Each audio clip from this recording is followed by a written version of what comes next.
Okay, so what we got is a BMW X6 2019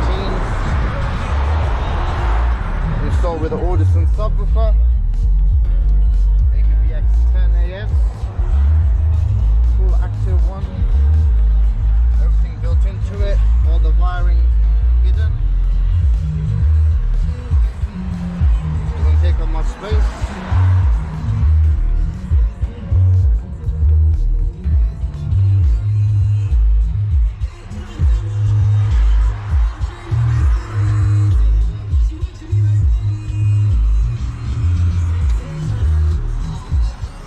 It's all done on the original factory iDrive BMW.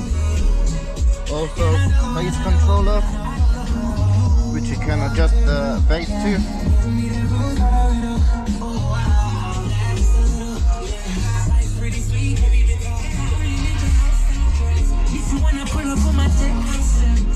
If you want this installed on your BMW, see the link down below.